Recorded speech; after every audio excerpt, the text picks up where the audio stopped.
Oke. Sejak kita belajar AKM 1 ya, yang namanya intangible asset itu memang jadi salah satu isu yang perlu diperhatikan lebih lanjut. Kenapa? Karena memang disebut aset, tapi kemudian intangible asset ini tidak punya bentuk fisik. Jadi di satu sisi dia penting, ya, namanya aja capital, namanya aja aset gitu ya. Tapi di sisi lain kurangnya wujud fisik, bahkan tidak ada wujud fisiknya itu membuat ya dia agak tergeser gitu ya. Perhatian kita itu lebih banyak ke aset-aset yang tangible. Ya. Jadi walaupun lack of physical substance, kurang wujud fisik, ya dia tetap bagian dari aset, utamanya non-current asset. Ya. Sama posisinya dengan tangible asset. Khususnya kalau kita bicara property, plant, and equipment. Ya, ya memang yang membedakan isu besarnya ya, tantangan besar ke depan adalah ini yang sering kita dengar dengan istilah soft asset ya. Bagaimana cara menilainya? Kalau itu tangible asset ya gampang, cenderung lebih gampang walaupun tetap ada tantangan khusus ya untuk menemukan atau mencari nilai dari suatu tangible asset ya. Tapi ya intangible jauh lebih sulit ya. Bukan tidak bisa tapi jauh lebih sulit. Oke. Dan seperti yang saya katakan tadi, dia jauh lebih ini ya jauh lebih dipinggirkan lah dibanding tangible, sehingga marketnya kadang bukan market utama ya, bukan market yang efisien ya, dia pasar-pasar sekunder lah ya. Dan juga kalau di sini disebut insurable or not ya, dia kurang bisa dijamin ya, kurang bisa dijamin. Itu sih plus minus atau perbedaan antara tangible dan intangible, yang memang ya menempatkan intangible kemudian memang di posisi sepertinya kok tidak sebagus tangible gitu ya.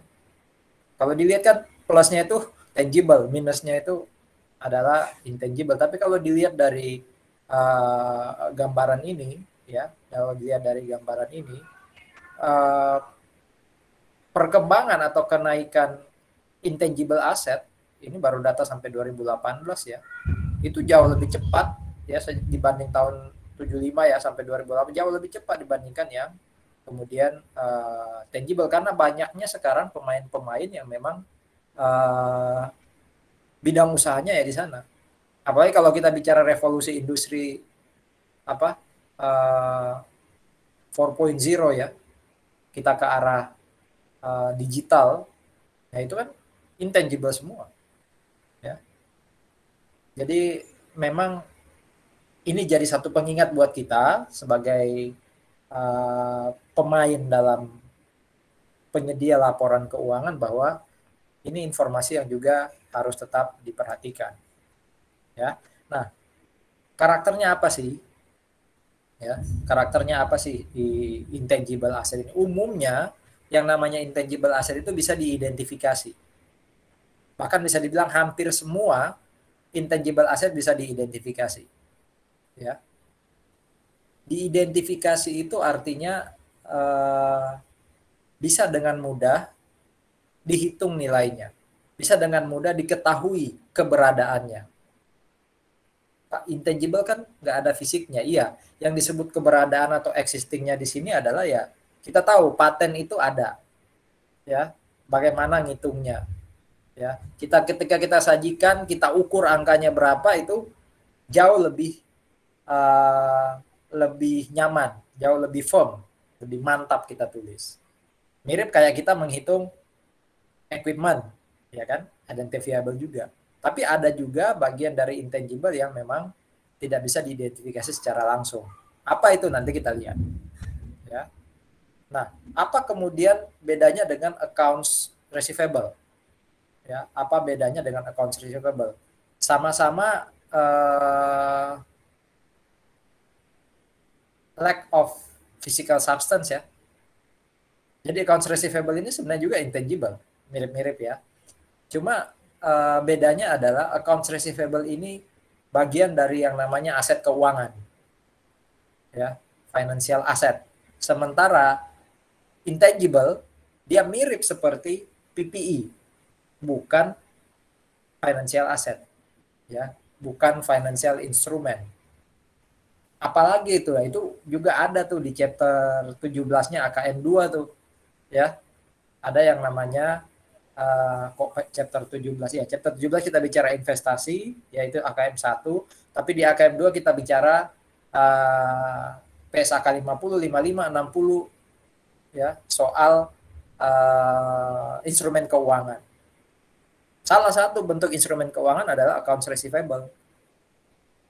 Gampangnya kalau instrumen keuangan itu saya transaksi dengan Anda, seandainya saya nyatat aset, maka Anda nyatat liability.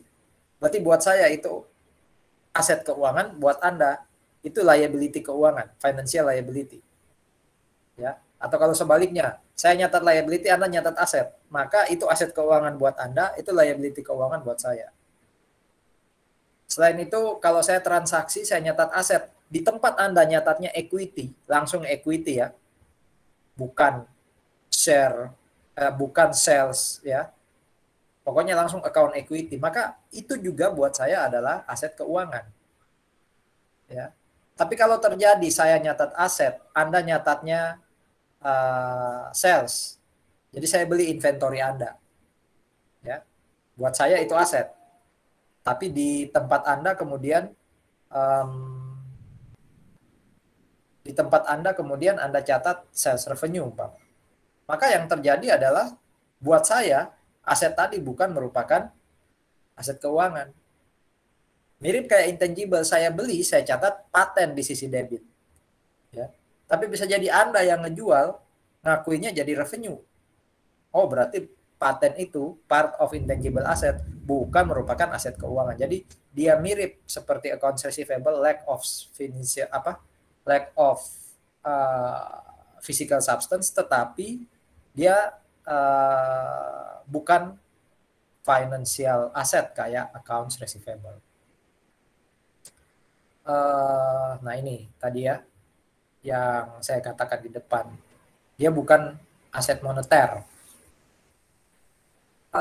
Apalagi tuh aset moneter? Apa bedanya financial asset dengan aset moneter? Aset moneter itu kalau disebut aset moneter ya, saya hari ini catat aset di debit di jurnal umum nilainya 1.000. Akhir tahun nilainya tetap 1.000. Ya. Kecuali saya lunasi atau saya lepas ya.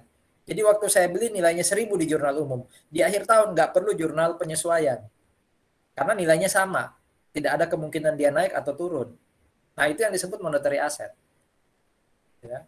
Tapi coba Anda lihat equipment. Equipment itu saya beli nilai 1.000. Akhir tahun, kita nggak bicara penyusutan ya, tapi apakah nilai 1.000 itu naik atau turun? Penyusutan itu kan nggak mengurangi 1.000 kan. Penyusutan itu tidak mendebit nama aset kan. Penyusutan itu mendebit accumulated depreciation kan. Asetnya tetap nilainya harusnya. Nah, pertanyaan, waktu saya beli aset namanya equipment 1.000, akhir tahun itu nilainya tetap 1.000 nggak? Oh, ada kemungkinan naik atau turun, Pak. Apalagi kalau saya pakai fair value model. Oh, ya udah, berarti equipment bukan monetary asset. Ya.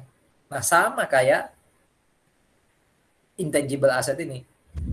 Dia bukan monetary asset. Jadi persamaannya dengan equipment adalah persamaannya dengan aset tetap ya. Sama-sama bukan monetary asset, tapi bedanya si intangible tidak punya wujud fisik, kalau tangible asset punya wujud fisik. Mereka sama-sama bukan monetary asset. Apa terus contohnya monetary asset? Ya kembali contohnya mirip. Kalau tadi financial asset itu contohnya accounts receivable. Kalau ini monetary asset contohnya adalah accounts receivable lagi. Karena apa? Anggap saja accounts receivable saya waktu saya pinjamkan uang ke orang atau jual secara kredit 1.000, akhir tahun tetap 1.000. Ya, kecuali dilunasi ya. Kecuali kemudian oleh rekanan saya itu dilunasi. Loh Pak, kan ada bad debt expense. Iya, bad debt expense kan kreditnya tidak menghapus AR.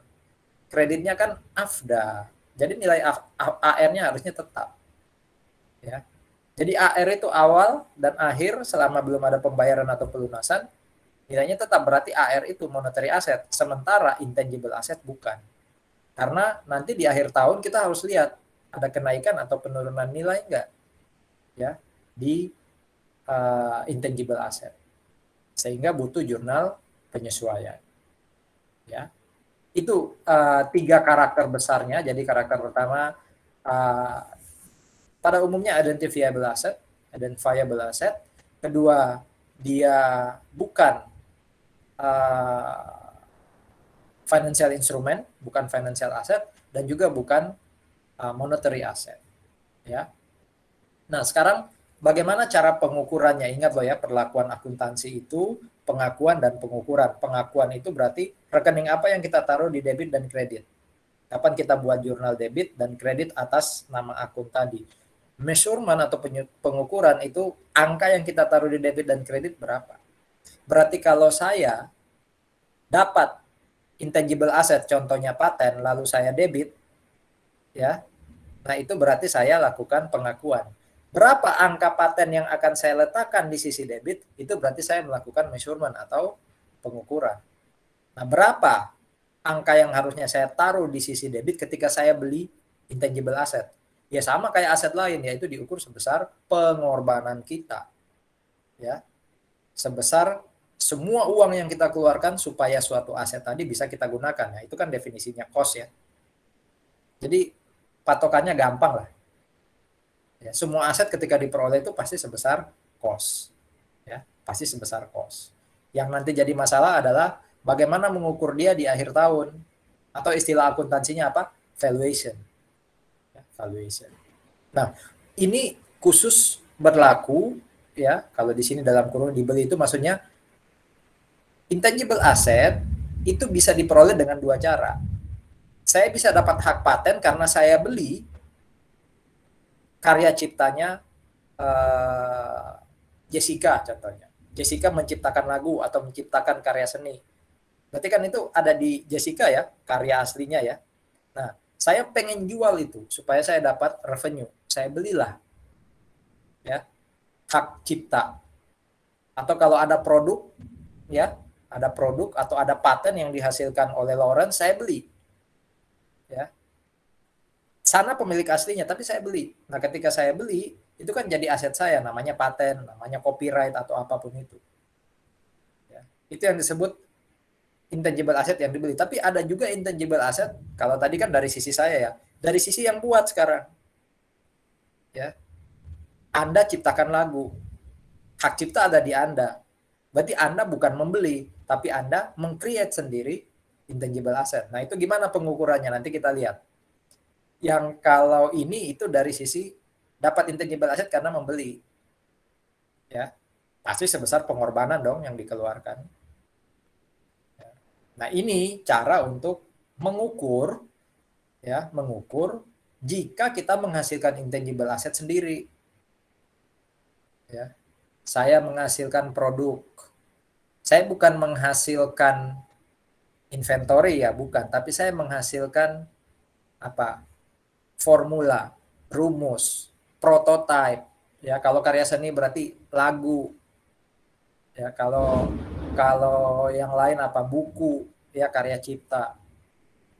Itu kan butuh biaya sampai akhirnya benar-benar bisa dijual. Nah, semua biaya yang saya keluarkan itu kan pasti cash-nya di kredit. Pertanyaannya debitnya apa? Apakah langsung saya akui sebagai intangible asset? Tergantung namanya apa ya, hak cipta kah, hak paten kah? Karena kalau saya beli, punya orang saya beli, itu pasti langsung nama asetnya to cash. Jadi cost to cash. Kalau ini enggak, dilihat tahapannya apa dulu. Kalau tahapannya masih tahapan research, ya, kalau tahapannya masih tahapan research, pasti jadi expense. Ya, jadi bla bla bla expense to cash. Ya, makanya ada istilahnya apa tuh? R&D expense kan? Ya, R&D expense, biaya penelitian dan pengembangan litbang. Kalau tahapannya biru nih yang di sini, itu expense. Kalau tahapannya pengembangan atau development, ada titik di mana kita masih akui itu. Yang putih ini kan semuanya development ya, yang putih ini. Tapi ada titik di mana kita masih akui sebagai expense. Ya. Mulai titik yang garis putus-putus ini nih, ini sudah bisa kita akui jadi aset, istilahnya kapitalisasi. Kapan itu kita lakukan pengakuan sebagai aset? Atas cash yang kita keluarkan. Jadi ini kan kasusnya kita keluar uang di sisi kredit. Debitnya apa? Selama panahnya masih sampai pada titik ini, maka R&D expense to cash. Kalau yang ini, nah ini sudah pasti nama aset to cash, nama intangible asset to cash, karena dikapitalisasi. Kapan itu kita lakukan kapitalisasi? Kalau memenuhi ini. Apa itu economic viability? Titik di mana kita yakin bahwa apa yang kita ciptakan itu sudah pasti akan memberikan manfaat buat kita di masa depan. Manfaat itu berarti ada aset yang masuk ke kita. Loh Pak, di sini nih gimana nih? Ya ini saya belum yakin nih di titik yang sampai tanda panah ini. Ya. Karena bisa jadi saya keluar uang tapi masih belum jelas akan jadi produk apa nih. Akan berguna nggak buat saya di masa depan. Apalagi kalau masih di research. Ya. Saya mau ciptakan prototype robot atau saya mau ciptakan formula untuk obat. Saya masih teliti di laboratorium. Ya, saya masih teliti di laboratorium. Belum pasti keluar obatnya untuk apa? COVID nih. Masih harus keluar uang lagi, beli bahan lagi, bayar gaji laboran lagi. Nah, tapi ketika makin kesini udah makin terlihat bentuk virusnya, tinggal ditambahin formula macam-macam, tapi masih belum jelas. Sampai titik ini kita sudah yakin. Udah, ini tinggal finalisasi. Tapi sudah pasti ini bisa dijual. Nah, di saat itulah kita mulai akui sebagai kapitalisasi, sebagai aset. Tergantung nama asetnya sekali lagi. Gitu ya, jadi kalau dibeli, pasti langsung nama aset to cash. Nama asetnya tergantung apa nanti. Kalau itu diciptakan sendiri, selama masih tahap research expense, kalau tahap development, ada yang expense, ada yang jadi aset.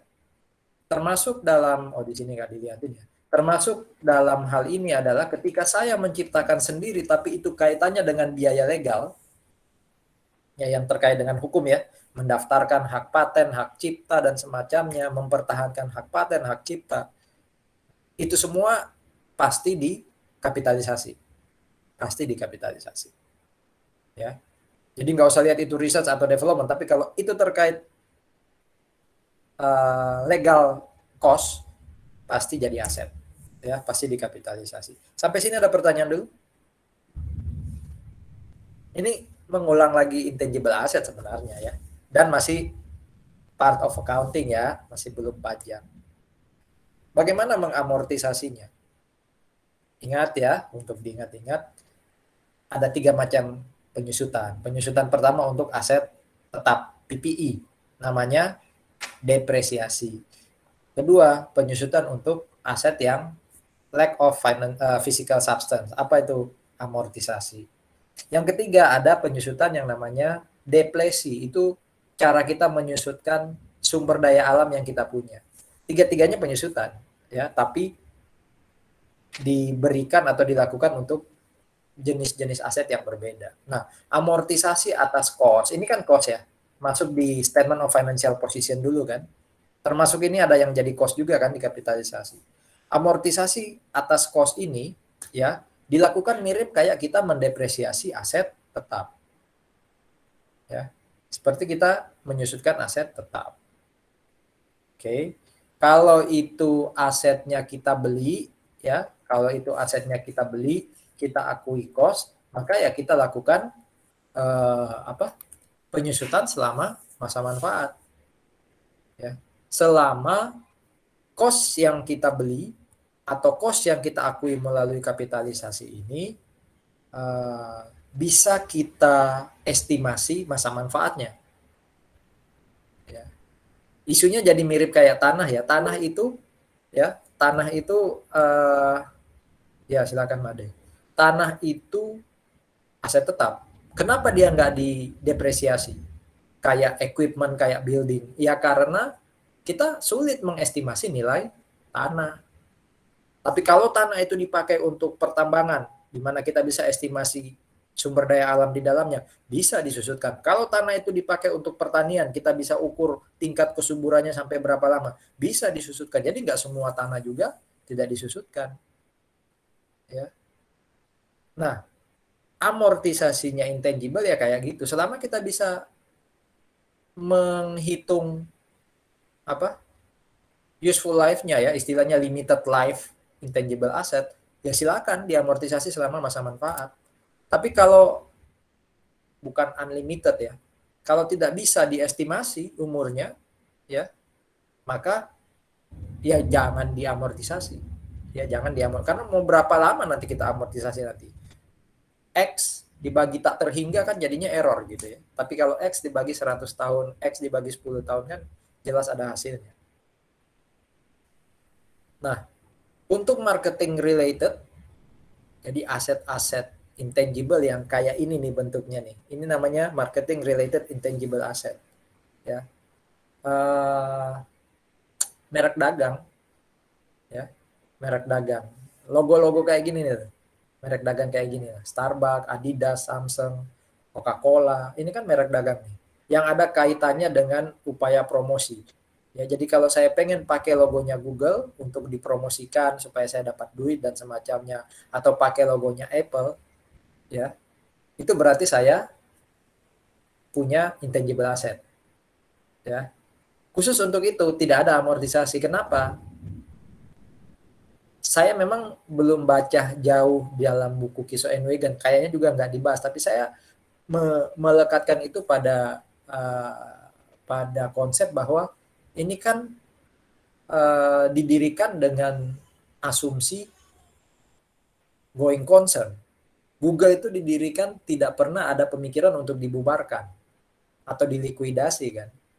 Berarti ya kita nggak bisa mengestimasi berapa lama Google, Starbucks ini akan tetap eksis. Berarti kalau saya punya intangible asset atas logo-logo ini, ya, atas bahan-bahan marketing ini, ya nggak bisa diamortisasi. Itu ya. Jadi untuk yang marketing related memang no amortization karena dasar berpikir tadi, ya. Berapa lama mau diamortisasikan kita nggak tahu. Ya. Ada lagi yang namanya customer related. Kalau ini ada pengukurannya sama kayak tadi. Kalau limited life ya selama masa manfaat, tapi kalau tidak bisa dihitung, tidak bisa diestimasi ya tidak ada tidak ada amortisasi. Customer related ini biasanya terkait dengan contoh yang paling gampang ya. Saya punya daftar nama pelanggan. Ya, saya punya daftar nama pelanggan. Customer list. Itu aset loh. Ya kan? Itu aset, sehingga kalau ada orang yang pengen dapat daftar nama pelanggan supaya dia bisa hubungi gitu ya untuk memarketing diri, untuk promosi, ya berarti kan dia harus bayar ke saya. Itu sisi lain dari yang saya pernah cerita ya, bahwa kadang juga agak-agak resisten kalau ditanya data diri gitu. Buat apa dulu gitu. Ya, jangan-jangan nanti dipakai. Dan dia pakai dapat duit lagi. Ya, itu intangible asset buat dia kalau dia punya. Ya, kalau orang lain beli berarti ya berpindah ke orang lain, dia harus bayar revenue kepada yang milik. Oke. Ada lagi artistic related.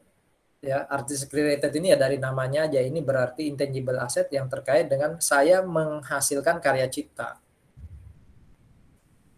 Karya drama Hamlet, Romeo and Juliet gitu ya. Karya lagu contohnya. Ya, film kayak gini.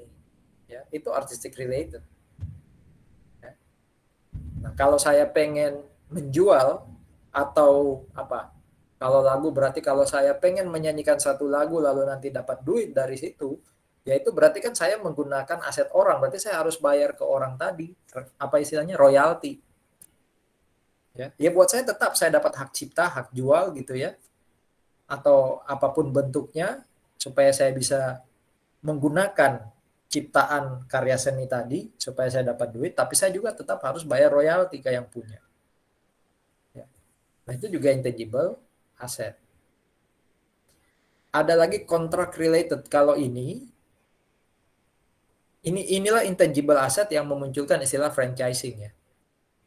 Jadi Anda kalau mau buka McD di Sidoarjo, hanya ada satu tuh dekat rumah saya ya. Itu Anda tidak beli logonya sebenarnya.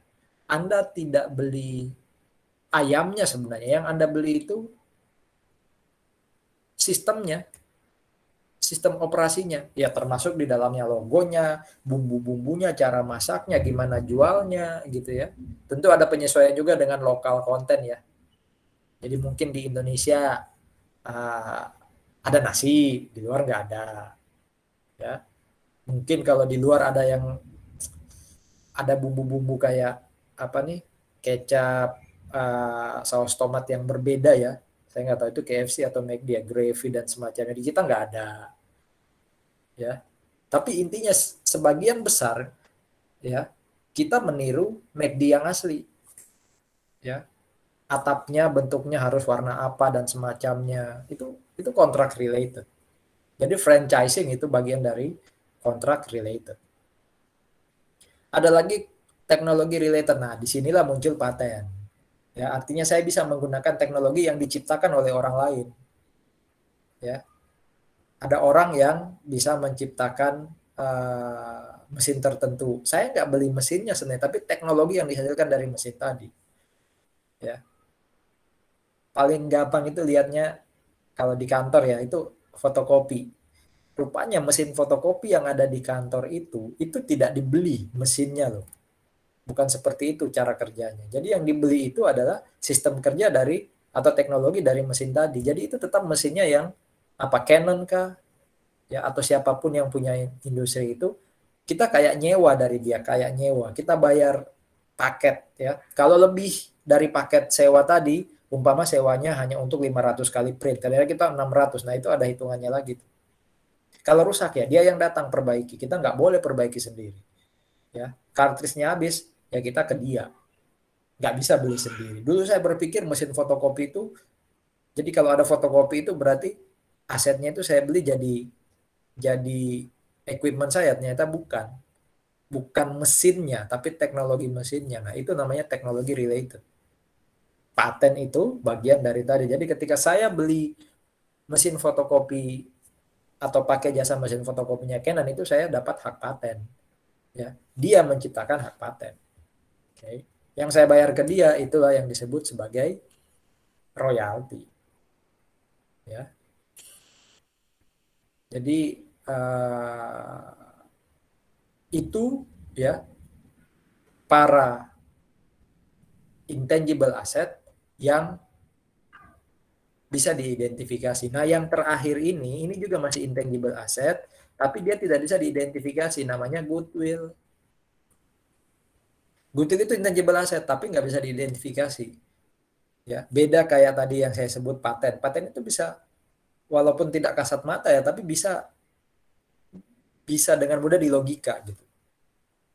Kehadirannya, keberadaannya. Demikian juga dengan kontrak related. Ya, karena kelihatan ada sistem bisnis yang berjalan di sana. Tapi kalau bicara goodwill itu kan sebenarnya muncul karena Anda punya unit bisnis, lalu saya beli unit bisnisnya. Kalau sampai saya membeli unit bisnis Anda dengan cash atau harga pasar di atas ya, di atas nilai dari net aset Anda, nilai dari net aset unit bisnis tadi, itu goodwill buat Anda. Ya. Jadi goodwill itu baru muncul kalau ada jual beli unit bisnis. Kalau jual beli saham enggak loh. Jadi kalau saya beli saham Anda, saya tetap pemilik Anda, tapi yang saya kuasai saham Anda, kepemilikan, bukan aset dan hutang Anda. Jadi kalau Anda PT ABC, saya XYZ, lalu saya beli saham Anda 100% pun, saya jadi pemilik Anda 100%, tetap tidak ada goodwill. Ya. Karena yang saya beli kepemilikan saham, tapi kalau yang saya lakukan membeli aset dan liability Anda, ya itu berarti murni jadi milik saya tuh, ya, perusahaannya. Milik seutuhnya, bukan milik hanya saham tadi. Ya. Nah, goodwill muncul ketika kita membeli keseluruhan aset dan liability perusahaan lain, di mana harga yang dibayar oleh pembeli, ya, harga pasar yang dikeluarkan oleh pembeli lebih besar daripada net aset, ya, nilai dari net asetnya yang dibeli. Itu goodwill. Oke. Ada ya cara hitungnya di AKM1, semoga ingat. Nah, sekarang itu akuntansi ya. Itu akuntansi, kita tidak akan bahas lebih jauh. Sekarang pertanyaannya, karena kita practically formal dependence, apakah pajak punya aturan sendiri soal intangible asset? Kalau nggak punya ya berarti mau nggak mau harus ikut akuntansi. Nah, coba kita lihat ya. Pajaknya gimana sih intangible asset? Uh, Sama kayak pengukurannya accounting, ya, dia diukur pada cost.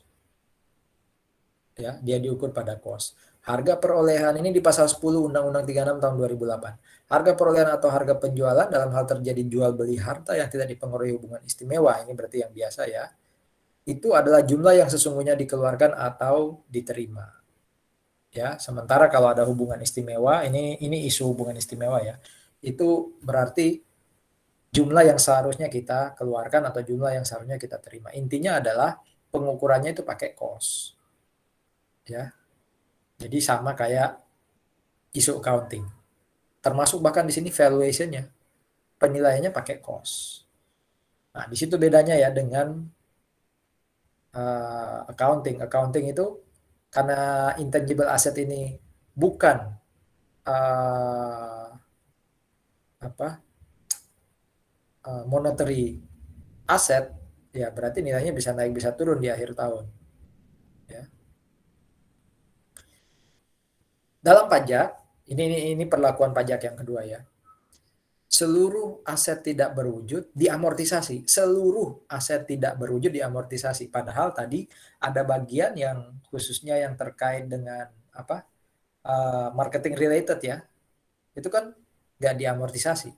Kalau pajak semuanya diamortisasi. Nah, ini ada istilahnya goodwill nih. Ya, goodwill itu di akuntansi nggak diamortisasi loh, tapi oleh pajak diamortisasi. Ya. Nah, berarti kalau goodwill itu kenapa nggak diamortisasi, sama berpikirannya? Saya beli unit bisnis itu karena unit bisnis tadi itu tidak bisa diperkirakan berapa lama dia akan berdiri, ya, tidak ada asumsi dia akan ditutup. Berarti kan nggak bisa kita estimasi useful life-nya, sehingga goodwill nggak diamortisasi. Tapi kalau di pajak itu diamortisasi, itu bedanya, ya, itu bedanya. Jadi ada perlakuan berbeda di pajak. Selama tidak diatur khusus di pajak, berarti dia ikut akuntansi. Ya. Yang berikutnya adalah bicara soal amortisasi, maka amortisasi dimulai pada bulan dilakukannya pengeluaran. Kalau akuntansi, amortisasi dimulai kapan? Ya. Seandainya saya beli hak paten 28 Januari 2022. Itu 1 tahun akan disusutkan berapa lama? Mau 12 bulan kah atau proporsi hari? Jadi kalau saya belinya 28 Januari, ya sudah 365 kurangi 27. Ya. Dalam 1 tahun berarti hanya 365 kurangi 27 per 365. Tahun depan sudah full kan? Tapi kalau pajak enggak, pajak pokoknya tanggal berapapun kamu beli dalam 1 bulan, bulannya dianggap full. Ya. Jadi tanggal 28 Januari itu dianggap Januari sudah beli full. Berarti 12 bulan, 1 tahun tuh. Kalau mau ekstrim berarti saya beli 31 Desember, itu paling tidak berarti 1/12 dia disusutkan. Kalau akuntansi, tergantung. Akuntansi kan bisa juga loh menjustifikasi belinya 31 Desember, itu bisa 1/365, bisa 1/12, atau bahkan bisa dianggap full 1 tahun. Tergantung judgementnya akuntansi, judgementnya manajemen. Tapi kalau pajak mengatakan dianggap full 1 bulan, ya, tanggal berapapun dibeli. Itu beda lainnya dengan akuntansi, ya. Nah, karena tadi ada beberapa aset tidak berwujud di akuntansi yang tidak diamortisasi, padahal di pajak semua diamortisasi, utamanya bicara goodwill ya, maka yang tadi tidak diamortisasi di akuntansi itu otomatis masuk kelompok 4. Jadi masa manfaatnya diasumsikan oleh pajak 20 tahun. Tergantung kita mau pakai metode apa, persentasenya nanti akan sangat tergantung di sana. Ya. Nah, ada lagi metode satuan produksi. Jadi selain garis lurus dan saldo menurun, ya, khusus untuk perusahaan penambangan minyak dan gas bumi, ini yang saya sebut tadi apa? Depresi ya. Itu mereka pakai metode satuan produksi.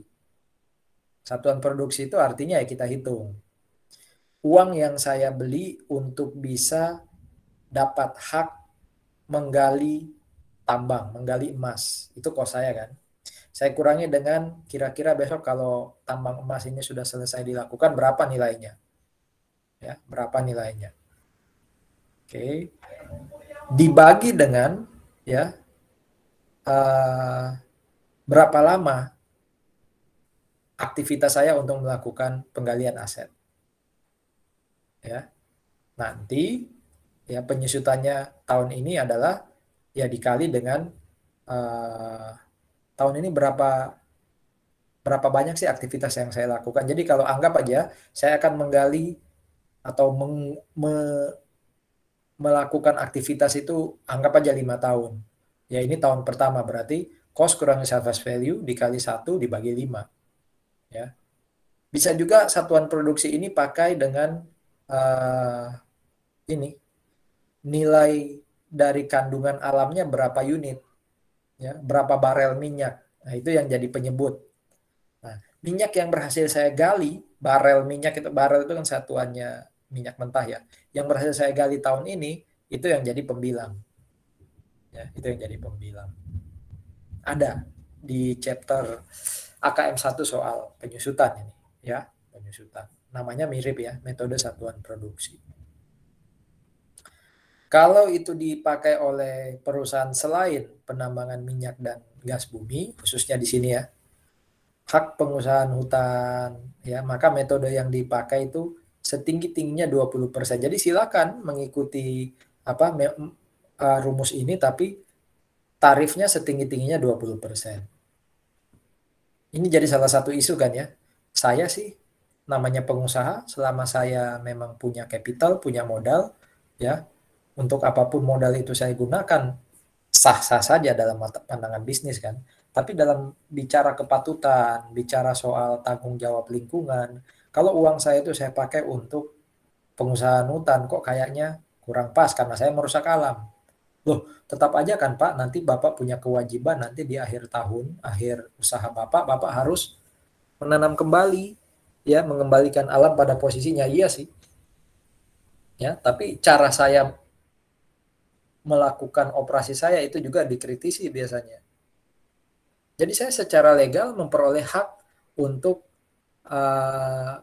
pakai hutan supaya dipakai untuk kebun kelapa sawit. Ya. Tapi kalau sawit itu sudah berhasil dipanen, pohonnya itu kan tinggi-tinggi ya. Biasa pakai cara paling gampang apa dibakar. Nah, bakarnya itu besar-besaran, muncul asap gitu ya. Itu isu lingkungan kan biasanya yang muncul. Tapi apapun itu, ya, hak yang saya dapat dari pengelolaan hutan untuk contoh tadi minyak sawit ya, itu adalah hak yang bisa saya amortisasi pakai metode satuan produksi. Nah, batasannya ini nih, 20%. Ya. Nah, kapan dimulainya amortisasi untuk ini? Ya, usaha-usaha perhutanan, tanaman keras, dan peternakan. Oke. Nah, itu bisa dilakukan setelah lebih dari 1 tahun. Ya, mungkin acuan berpikirnya dalam PMK ini adalah, ya setelah 1 tahun ini efektif nih. Untuk yang seperti ini ya. Baru bisa menghasilkannya itu mungkin kelihatan 1 tahun. Tapi kalau mungkin bukan tanaman keras ya, pohon-pohonan biasa, bunga dan semacamnya ya bulanan lah ya. Jadi sebulan 2 bulan udah kelihatan hasilnya. Kalau ini kan mungkin nunggu 1 tahun. Saat itulah amortisasi baru bisa dilakukan. Ya. Kalau perangkat lunak, ya kalau perangkat lunak itu langsung dibebankan sekaligus atau amortisasi masuk di kelompok satu. Jadi ada pilihan pembebanan sekaligus maupun amortisasi di kelompok satu. Dan di situ ada isu upgrade teknologi ya dalam KEP DJP 316 2002. Ini sepertinya terakhir ya terkait intangible asset ya. Di dalam SEDJP ya nomor 1 tahun 2022 di sini diatur soal perolehan hak melalui BPHTB. Ya, perolehan hak di mana saya harus bayar BPHTB. Nah, pertanyaannya sekarang, BPHTB itu jadi cost atau jadi expense? Di akuntansi kita belajar sesuatu yang kita bayar sekali aja seumur hidup untuk memperoleh satu aset itu pasti jadi cost. Ya. Nah, pertanyaannya BPHTB. Kalau saya beli bangunan bayar BPHTB, itu jadi cost-nya aset yang mana? Land or building? Di akuntansi dikatakan part of land. Ya, BPHTB itu adalah cost of land, walaupun di situ ada bangunan, jadi nggak bisa diproporsi ya. Oh luasnya tanah sekian, luas bangunan sekian, berarti BPHTB sekian persen masuk tanah, sekian persen masuk bangunan. Enggak, BPHTB itu semua bagian dari cost of land. Kalau PBB pasti expense, PBB pasti expense. Oke, nah di sini diatur.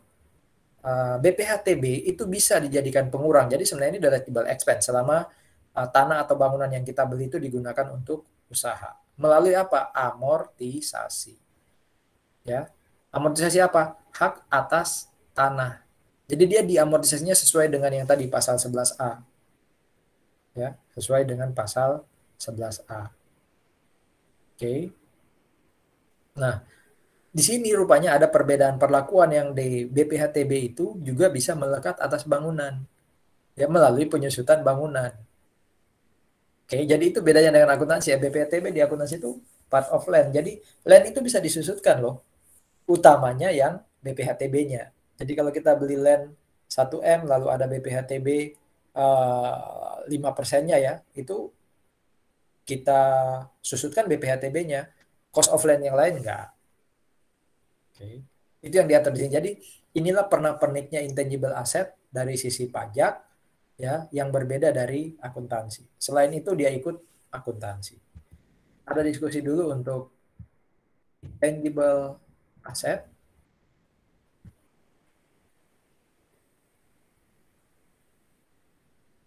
Sebelum kita